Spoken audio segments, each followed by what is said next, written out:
Okay, so I had to switch to another app because they tried to hide the screenshots because the videos is up.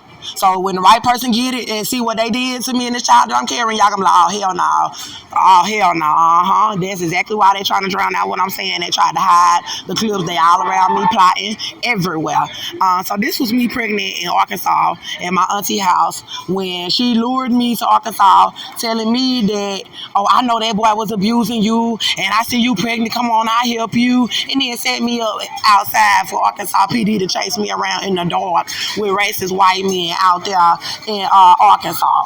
So I told y'all this stem from the father. He's a Caucasian male. His name is Austin John Meador. Please Google it.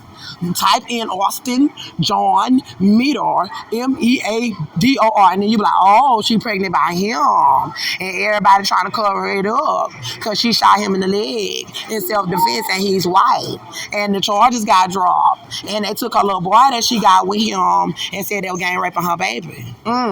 So I've been carrying the baby this long and it's still alive. That's why my lawsuit is as much as it is. Okay, now, so here, right here is when I went to Atlanta, and UCSA Miss Frazier and female officer Graham just tried to lie on me and be a false witness. That's when she tried to fight me.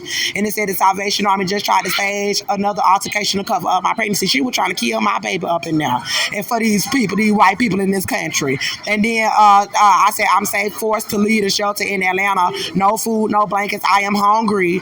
And I didn't do anything. It was staged. I was trying to put out the evidence about my pregnancy, what they did to the baby in the jail, and that they had took my son illegally, saying that they were raping my child. So Rochelle was trying to stop me from putting out the evidence. She was really, she had me and trying to sex traffic me around the shelter for these white people that took my child, saying they was raping my child, so that they could try to paint me, a mother, a pregnant mother, out to be a prostitute on the street. So this is how Barbara abused me when I left Atlanta. When I left Arkansas, and I had got on the Greyhound to go to Atlanta because I didn't want to come back to Texas. They was telling me they would not let me in none of the shelters. The charges were dropped. I don't have no criminal background other than I was protecting myself. They charged me for it, but it was dropped, and they tortured us in the jail and said they was raping my baby because I'm black and I shot him in the leg. And they know they're not supposed to do that, and they know that's illegal. You're not supposed to torture no pregnant black woman for protecting herself, and you're not supposed to rape her little boy for protecting herself. So they had the shelters like, hey, stage this black woman outside for us so we can try to kill her, and so we can rape her baby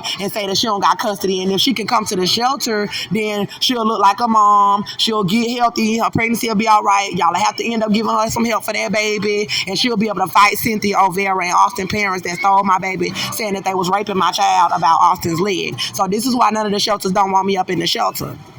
So anyway, you will see right here, it's a battered woman, self-defense, and duress, pregnant and abused recap, part 1 and 2. They had blackmail setting me up as soon as I got to Atlanta. They had the motels inflating the prices up to $100 for all of the rooms to leave me outside for black men with criminal charges. You see child abduction, the evidence, part 10, and they say I'm in the Salvation Army. They denied me at first, but I had to advocate for myself. Like, no, you're not going to leave me outside pregnant on the street and have 300 men up in there that's on drugs because the Ku Klux Klan want me outside to try to kill my baby, and me talking about they was raping my child. So Rochelle was trying to stop me from putting out the pictures of my son and me from my house, and they needed somebody to try to paint me out as a prostitute so I can't get my baby back, and they said they was raping my child to death out here in Texas. So Rochelle know about that, but it's the Illuminati. All them black folk that y'all see running up behind everybody at them basketball games, football games, Grammy Awards, Oscars, yeah, they selling me out like that for America, and they said they was raping my child. So as a mother, they need you to look like a prostitute bum on the street. They don't want you looking like a mom, a stay-at-home mom that was pregnant and attacked up in her house, because they got to give you your baby, and the lawsuit about my baby body is $70 million, and they still got them staging me outside trying to make it seem like I'm a prostitute. So I was up in there, and as you see, it say I'm working on the case.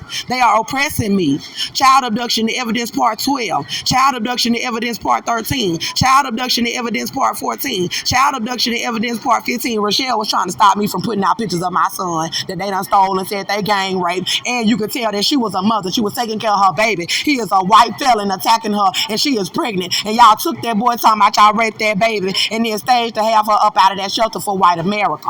Now I'm gonna show you. So she had black men with drugs, cause they walking around staring at my stomach. Don't do that. Trying to set me up in the mall with the baby still alive in me. That's trifling as fuck.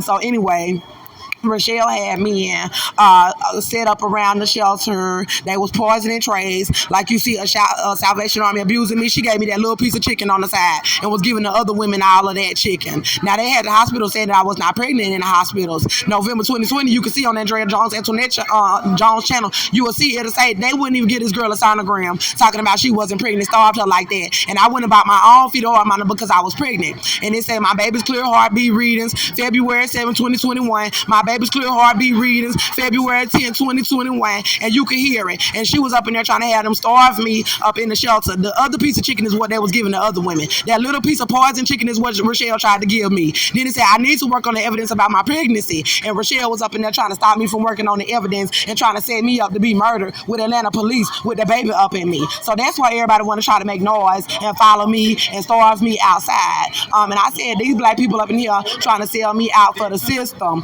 They walking past trying to make no, I don't give a fuck because I'm a black woman. I can get bigger and louder than you. And so here it say sex trafficking a pregnant black woman. They had men set up around the shelter to ask me to prostitute myself to them. As y'all can see, I'm a mother trying to put out the case about my kids.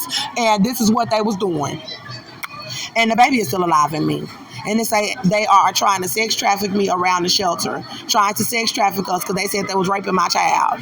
And then basically, I'm just showing that I'm a Christian. These people took my baby and said they satanically raped my child. Now, what Rochelle did was set me up as a prostitute. She made me have to sit outside with bags, pregnant outside. And then they had different black males approaching me and saying, well, I'll bring you to my house, but you got to fuck me, and you got to be my girl. And the man, Marcus Eugene Mitchell, brought me to Luther Landing Apartments on MLK Drive in Atlanta, Georgia. And he framed me inside of the apartment. And he raped me pregnant and told me I had to have sex with him, sabotaged me inside of the location, starving me, trying to fight me with everybody up in the neighborhood, trying to kill the baby for these white people up in this neighborhood.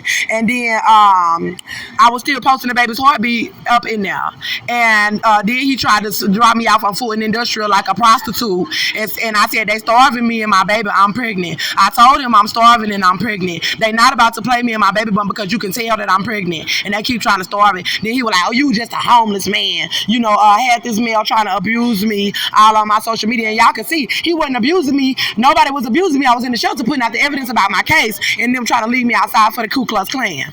And then now all of a sudden, y'all got some black men over there trying to ruin my image, kill my pregnancy, rape me. And I just said, my survival mechanism. That's when I started dressing the way the men wanted me to dress. And I had to let them rape me because they were starving me and I needed the food. And that's how they started painting me out like I was a prostitute on the streets. And they hurt this child.